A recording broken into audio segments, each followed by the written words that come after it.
ਅਕਾਲ ਤਖਤ ਦੇ ਜਥੇਦਾਰ ਨੇ ਕਿਹਾ ਕਿ ਰਵਾਇਤੀ ਔਰ ਆਧੁਨਿਕ ਹਥਿਆਰਾਂ ਦੇ ਨਾਲ ਲੈਸ ਹੋ ਜਾਣ ਸਿੱਖ ਨੌਜਵਾਨ। ਲੋਕ ਲੁਕ ਛਿਪ ਕੇ ਹਥਿਆਰ ਸਿਖਾਉਂਦੇ ਹਨ, ਅਸੀਂ ਖੁੱਲ੍ਹੇਆਮ ਸਿਖਲਾਈ ਦੇਵਾਂਗੇ। ਜਥੇਦਾਰ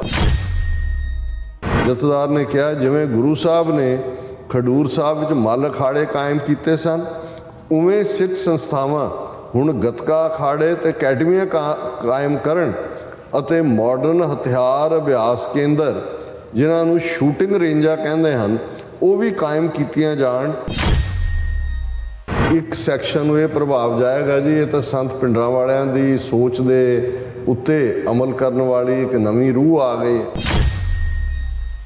ਇਹ ਜਿਹੜੇ ਅੱਜ ਸਾਡੀਆਂ ਸੰਸਥਾਵਾਂ ਦੇ ਉੱਤੇ ਲਿਆ ਕੇ ਬਿਠਾਏ ਗਏ ਲੋਕ ਨੇ, ਇਹ ਲਿਮਿਟਿਡ ਜੇ ਤਰੀਕੇ ਨਾਲ ਕੌਮ ਦੇ ਉਸ ਇਤਿਹਾਸਕ ਵਿਰਸੇ ਨੂੰ, ਕੌਮ ਦੇ ਸੈਂਟੀਮੈਂਟ ਨੂੰ ਉਨਾ ਕੁ ਪਲੇ ਕਰਦੇ ਨੇ ਜਿੰਨੇ ਕੁ ਨਾਲ ਉਹਨਾਂ ਦੇ ਆਕਾਵਾਂ ਦੀ ਰੀਹੈਬਿਲਿਟੇਸ਼ਨ ਹੋ ਜਾਏ। ਇਹੀ ਬਾਦਲ ਕੇ ਜਿਹੜੇ ਕੱਲ੍ਹ ਤੱਕ ਕਾਬਜ਼ ਸੀ, ਪਿਛਲੇ ਸਾਲਾਂ 'ਚ ਤਾਂ ਆਪਣੇ ਟਾਸਕ ਫੋਰਸ ਦੇ ਗੁੰਡੇ ਸੱਦ ਕੇ ਨੌਜਵਾਨਾਂ ਨੂੰ ਕੁੱਟਵਾਉਂਦੇ ਰਹੇ ਕਿ ਵੀ ਤੁਸੀਂ ਇੱਥੇ ਕਿਵੇਂ ਖਾਲਿਸਤਾਨ ਦੀ ਗੱਲ। ਅੱਜ ਉਹਨਾਂ ਨੂੰ ਬੜਾ ਹੇਜ ਆ ਗਿਆ।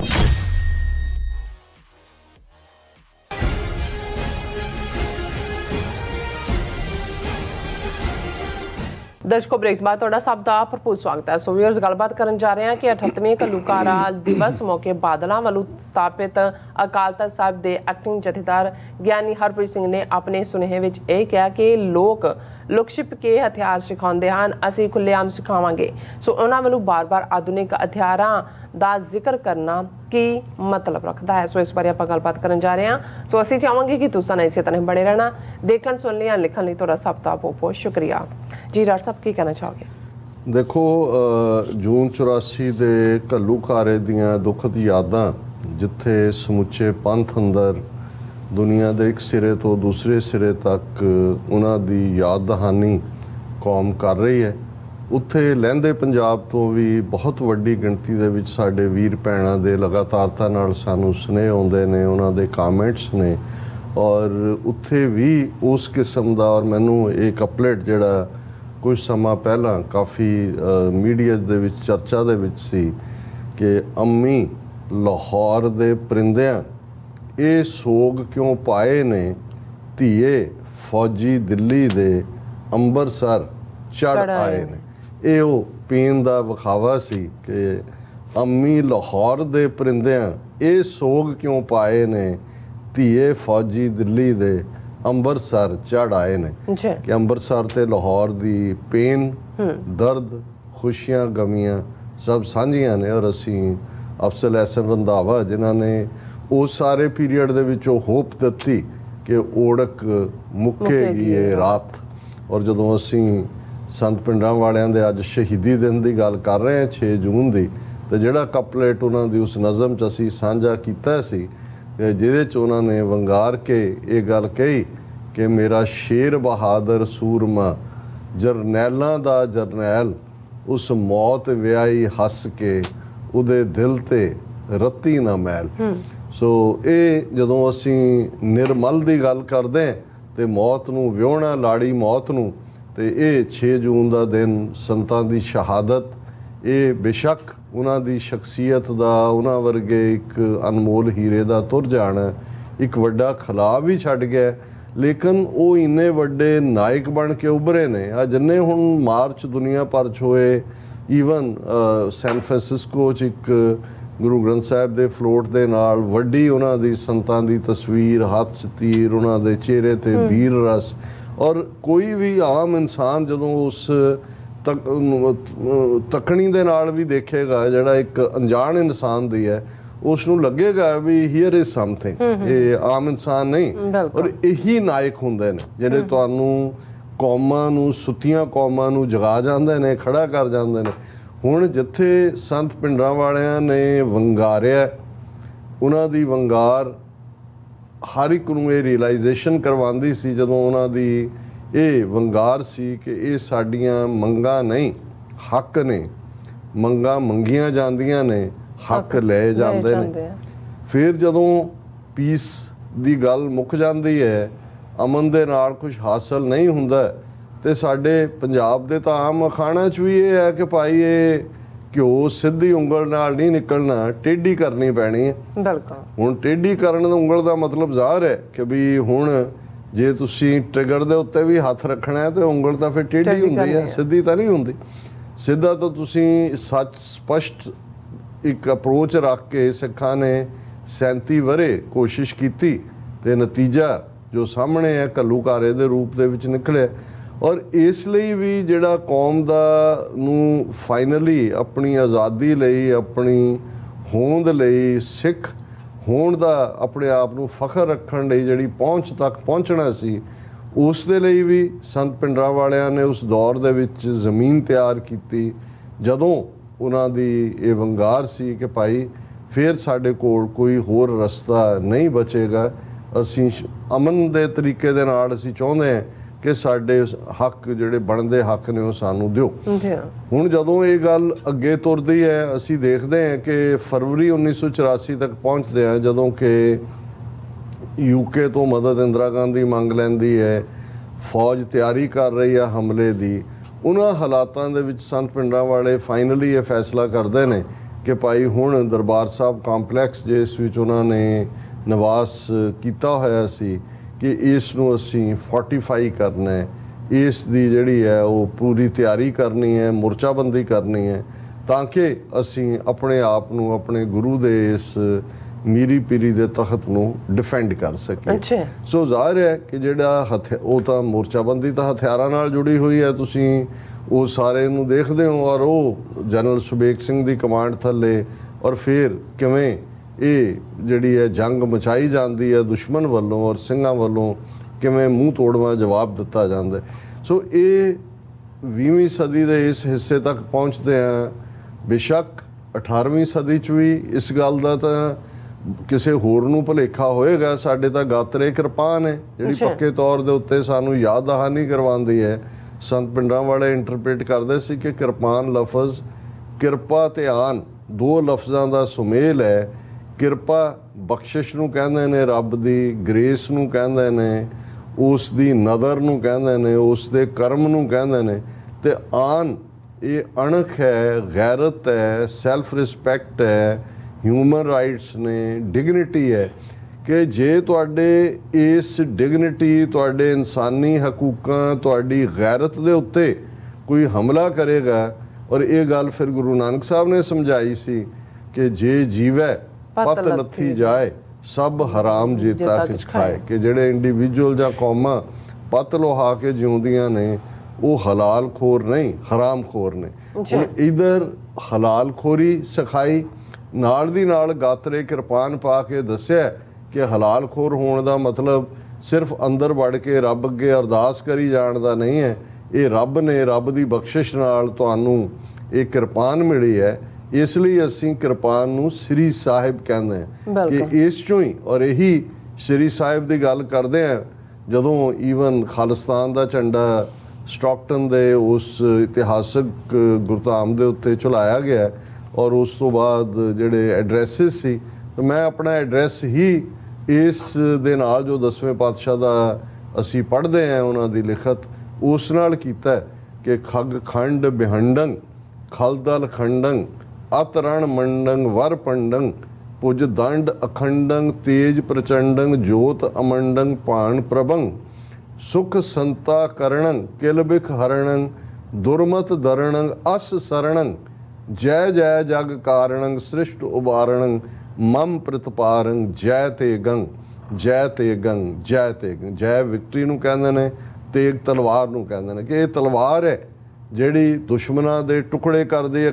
ਖੰਡ ਬਿਹੰਡੰ ਖਲਦਲ ਖੰਡੰ ਦੁਸ਼ਮਣਾਂ ਦੇ ਦਲਾਂ ਨੂੰ ਬਖੇਰ ਦਿੰਦੀ ਹੈ।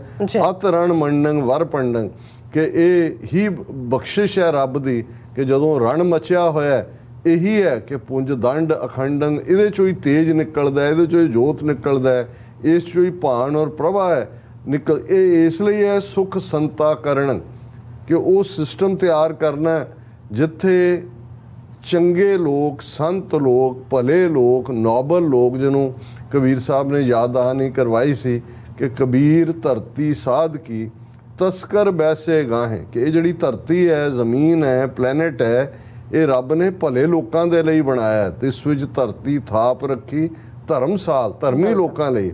ਤਸਕਰ ਚੋਰ ਨੂੰ ਕਹਿੰਦੇ ਨੇ, ਜੇ ਇੱਥੇ ਆ ਕੇ ਚੋਰ ਬੈਠਣਗੇ ਤਾਂ ਫਿਰ ਚੋਰਾਂ ਨੂੰ ਕਿਵੇਂ ਹਟਾਇਆ ਜਾਏਗਾ? ਮਾੜਾ ਫੜ ਕੇ ਤਾਂ ਨਹੀਂ ਹਟਾਇਆ ਜਾਏਗਾ।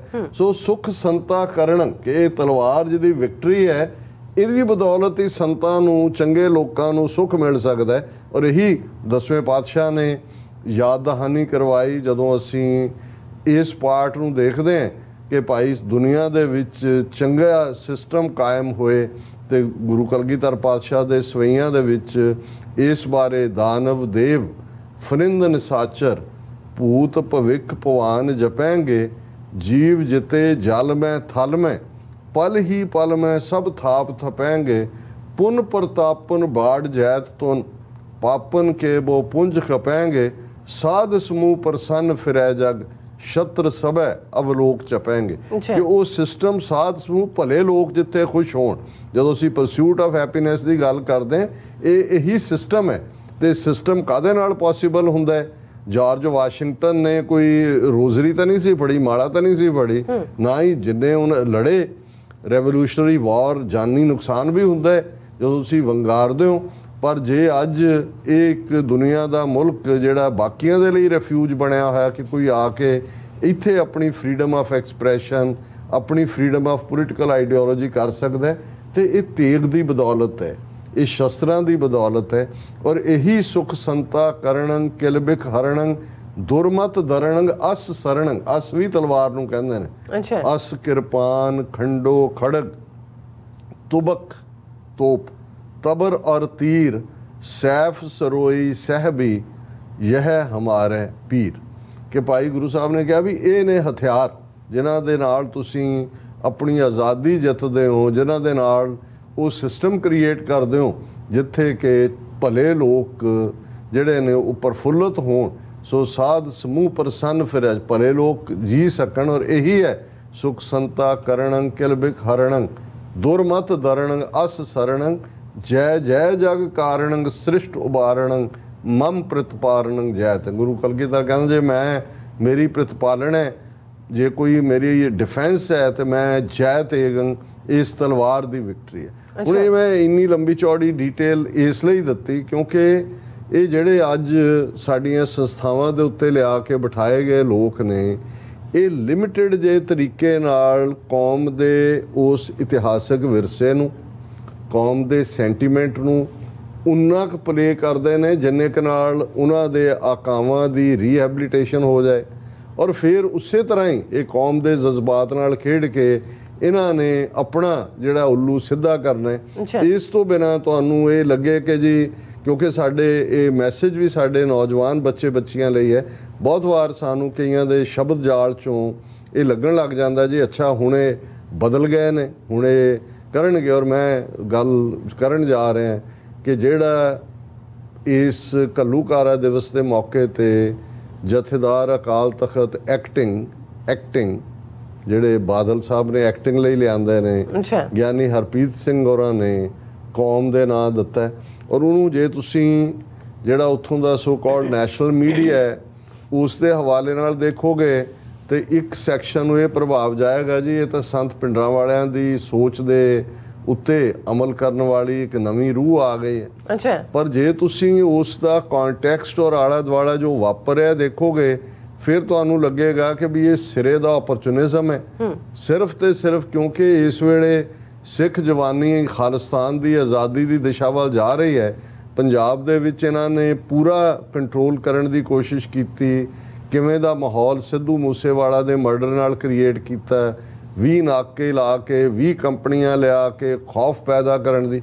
हज़ारां सिख आज़ादी मार्च लई भी निकले ने 5 जून नूं, ते हज़ारां दी गिणती च अकाल तख्त ते भी आए। यही बादल के जिहड़े कल तक काबज़ सी, पिछले सालां तो अपने टास्क फोर्स के गुंडे सद के नौजवानों को कटवाउंदे रहे कि भी तुसीं इत्थे किवें खालिस्तान की गल। अज उन्होंने बड़ा हेज जाग गया हुण क्योंकि उन्होंने नज़र आंदा भी उन्होंने ये राही रीहैबिलिटेट होना है बादल एंड कंपनी ने, तो ये एक फ्रंट रखे हुए ने। हुण जे तुसीं नैशनल मीडिया की खबर देखोगे, Akal Takht chief pushes for training in traditional and modern weapons on Operation Blue Star anniversary. ਕਿ ਜੀ ਅਕਾਲ ਤਖਤ ਦੇ ਜਥੇਦਾਰ ਨੇ ਕਿਹਾ ਕਿ ਰਵਾਇਤੀ ਔਰ ਆਧੁਨਿਕ ਹਥਿਆਰਾਂ ਦੇ ਨਾਲ ਲੈਸ ਹੋ ਜਾਣ ਸਿੱਖ ਨੌਜਵਾਨ। ਫਿਰ ਇਹ ਜਿਹੜੀ ਹੈ ਦਾ ਹਿੰਦੂ ਦੀ ਹੈਡਲਾਈਨ ਹੈ। ਔਰ ਜੇ ਤੁਸੀਂ ਦੂਸਰੀ ਦੀ ਦੇਖਦੇ ਹੋ ਟ੍ਰਿਬਿਊਨ ਦੀ, Sikh should learn use of modern weapons says Akal Takht Jathedar on blue Operation Blue Star anniversary, ਕਿ ਸਿੱਖ ਜਿਹੜੇ ਨੇ ਆਧੁਨਿਕ ਹਥਿਆਰਾਂ ਨਾਲ ਲੈਸ ਹੋਣ। ਔਰ ਪੰਜਾਬੀ BBC ਦੀ ਰਿਪੋਰਟਿੰਗ 1984 ਆਪਰੇਸ਼ਨ ਬਲੂ ਸਟਾਰ, ਲੋਕ ਲੁਕ ਛਿਪ ਕੇ ਹਥਿਆਰ ਸਿਖਾਉਂਦੇ ਹਨ, ਅਸੀਂ ਖੁੱਲ੍ਹੇਆਮ ਸਿਖਲਾਈ ਦੇਵਾਂਗੇ ਜਥੇਦਾਰ। ਹੁਣ ਇਹ ਸਾਰੇ 'ਚ ਜਥੇਦਾਰ ਇਹ ਕਹਿ ਰਹੇ ਨੇ ਜੀ ਕਿ ਭਾਈ ਇਹ ਅਸੀਂ ਜਿਹੜਾ ਉਹ ਵਕਤ ਆ ਗਿਆ ਜਿੱਥੇ ਅਸੀਂ ਇਸ ਗੱਲ ਨੂੰ ਯਕੀਨੀ ਬਣਾਈਏ ਕਿ ਅਸੀਂ ਸਮਾਜਿਕ, ਧਾਰਮਿਕ, ਰਾਜਨੀਤਿਕ ਤੌਰ 'ਤੇ ਜਿਹੜੀ ਸਾਨੂੰ ਕਮਜ਼ੋਰ ਕਰਨ ਦੀ ਨੀਤੀ ਇਹ ਜਵਾਹਰ ਲਾਲ ਨਹਿਰੂ ਨੇ ਤਿਆਰ ਕੀਤੀ ਸੀ। 1947 'ਚ ਨੀਤੀਆਂ ਬਣ ਗਈਆਂ ਸੀ ਔਰ ਇਹ 47 ਦੀਆਂ ਨੀਤੀਆਂ ਦਾ ਹੀ ਜਿਹੜਾ ਸਿੱਟਾ ਹੈ 1984 'ਚ ਅਕਾਲ ਤਖਤ ਤੇ ਧਾਰਮਿਕ ਸਥਾਨਾਂ ਦੇ ਉੱਤੇ ਹਮਲੇ ਦੇ ਰੂਪ ਵਿੱਚ ਨਿਕਲਦਾ। ਔਰ ਉਹਨਾਂ ਨੇ ਇਸ ਦੇ ਉੱਤੇ ਕਿਹਾ ਕਿ ਭਾਈ ਅਸੀਂ ਜਿਹੜਾ ਆਧੁਨਿਕ ਸ਼ਸਤਰ ਅਭਿਆਸ, ਜਥੇਦਾਰ ਨੇ ਕਿਹਾ ਜਿਵੇਂ ਗੁਰੂ ਸਾਹਿਬ ਨੇ ਖਡੂਰ ਸਾਹਿਬ ਵਿੱਚ ਮੱਲ ਅਖਾੜੇ ਕਾਇਮ ਕੀਤੇ ਸਨ, ਉਵੇਂ ਸਿੱਖ ਸੰਸਥਾਵਾਂ ਹੁਣ ਗੱਤਕਾ ਅਖਾੜੇ ਤੇ ਅਕੈਡਮੀਆਂ ਕਾਇਮ ਕਰਨ ਅਤੇ ਮਾਡਰਨ ਹਥਿਆਰ ਅਭਿਆਸ ਕੇਂਦਰ ਜਿਨ੍ਹਾਂ ਨੂੰ ਸ਼ੂਟਿੰਗ ਰੇਂਜਾਂ ਕਹਿੰਦੇ ਹਨ ਉਹ ਵੀ ਕਾਇਮ ਕੀਤੀਆਂ ਜਾਣ ਤਾਂ ਕੋਈ ਹਰਜ ਨਹੀਂ। ਜਿਹੜੇ ਦੂਜੇ ਲੋਕ ਹਨ ਉਹ ਲੁਕ ਛਿਪ ਕੇ ਆਪਣੇ ਲੋਕਾਂ ਨੂੰ ਹਥਿਆਰਾਂ ਦੀ ਸਿਖਲਾਈ ਦੇ ਰਹੇ ਹਨ, ਅਸੀਂ ਲੁਕ ਛਿਪ ਕੇ ਨਹੀਂ ਖੁੱਲ੍ਹੇਆਮ ਦੇਵਾਂਗੇ। ਜੇ ਸੱਚਮੁੱਚ ਇਸ ਸਟੇਟਮੈਂਟ ਦਾ ਕੋਈ ਮਤਲਬ ਹੈ ਤੇ ਫਿਰ ਕੌਣ ਸਥਾਪਿਤ ਕਰੇਗਾ ਸ਼ੂਟਿੰਗ ਰੇਂਜ ਦੇ ਲਈ ਔਰ ਟ੍ਰੇਨਿੰਗ ਦੇ ਲਈ? ਉੱਥੇ ਹੀ ਆਦੇਸ਼ ਆਪ ਜਾ ਕੇ ਜਥੇਦਾਰ ਪਹਿਲਾ ਕੈਡਿਟ ਬਣੇ ਕਿ ਜੀ ਮੈਂ ਆਇਆ ਕਿ ਮੈਂ ਮਾਡਰਨ ਹਥਿਆਰ ਚਲਾਣੇ ਨੇ ਔਰ ਸ਼੍ਰੋਮਣੀ ਕਮੇਟੀ ਫੰਡ ਕਰੇ ਔਰ ਪੰਜਾਬ ਭਰ ਦੇ 12-13 ਹਜ਼ਾਰ ਪਿੰਡਾਂ ਦੇ ਵਿੱਚ ਹਰ 10-10 ਪਿੰਡਾਂ ਦੇ ਉੱਤੇ ਫਿਰ ਤਾਂ ਹੋਏਗੀ ਗੱਲ ਕਿ ਭਾਈ ਤੁਸੀਂ ਕਿਸੇ ਲੜਾਈ ਲਈ ਤੇ ਇਹ ਤਾਂ ਤੁਸੀਂ ਉੱਥੋਂ ਡਿਸਗ੍ਰੇਸ ਹੋਏ ਹੋ, ਤੁਸੀਂ ਆਪਣਾ ਮੁੱਲ ਪਵਾ ਰਹੇ ਹੋ। ਤੁਸੀਂ BJP ਦੇ ਹਾਕਮਾਂ ਨੂੰ ਦੱਸਣਾ ਚਾਹੁੰਦੇ ਹੋ ਕਿ ਭਾਈ ਦੇਖੋ ਅਜੇ ਵੀ ਜੇ ਸਾਨੂੰ ਵਾਪਸ ਨਾ ਰਿਹੈਬਿਲਿਟੇਟ ਕੀਤਾ ਤੇ ਫਿਰ ਕੀ ਹੋ ਜਾਏਗਾ, ਇੱਧਰ ਹੋ ਜਾਏਗਾ। ਇਸ ਤੋਂ ਬਿਯੋਂਡ ਇਹ ਮੂੰਹ ਚੋਂ ਸੁੱਟੀਆਂ ਥੁੱਕਾਂ ਨੇ, ਇਸ ਤੋਂ ਬਿਯੋਂਡ ਕੁਝ ਨਹੀਂ ਹੈ। ਕਿਉਂਕਿ ਨਾਲ ਦੀ ਨਾਲ ਤੁਸੀਂ ਡਰਟੀ ਗੇਮ ਸੰਗਰੂਰ ਪਾਰਲੀਮਾਨੀ ਹਲਕੇ ਤੇ ਦੇਖਦੇ ਹੋ ਵੀ ਇੱਕ ਪਾਸੇ ਉਹੀ ਸੁਖਬੀਰ ਬਾਦਲ, ਸਿਮਰਨਜੀਤ ਸਿੰਘ ਮਾਨ, ਦਿੱਲੀ ਅਕਾਲੀ ਦਲ, ਨਿਹੰਗ ਧਿਰਾਂ, ਬਾਕੀ ਧਿਰਾਂ ਕਿ ਜੀ ਆਓ ਪੰਥ ਇਕੱਠਾ ਹੋ ਜਾਏ। ਫਿਰ ਹੋ ਵੀ ਗਿਆ ਕਿ ਜੀ ਅਸੀਂ ਹੁਣ ਪੰਥ ਹੀ ਤਾਂ ਬਚਦਾ ਇਕੱਠੇ ਹੋਈਏ। ਹੁਣ ਸੰਗਰੂਰ ਦੀ ਇਲੈਕਸ਼ਨ ਭਗਵੰਤ ਮਾਨ ਕਿਉਂਕਿ ਚੀਫ ਮਿਨਿਸਟਰ ਬਣ ਗਿਆ, ਸੀਟ ਖਾਲੀ ਹੋਈ। ਇੱਧਰੋਂ ਕਿਉਂਕਿ ਸਿਮਰਨਜੀਤ ਸਿੰਘ ਮਾਨ ਉਹਨਾਂ ਨੇ 2 ਵਾਰ ਸੰਗਰੂਰ ਨੂੰ ਰਿਪਰੈਜ਼ੈਂਟ ਕੀਤਾ, ਹਰ ਵਾਰ ਉੱਥੋਂ ਖਲੋਂਦੇ ਨੇ।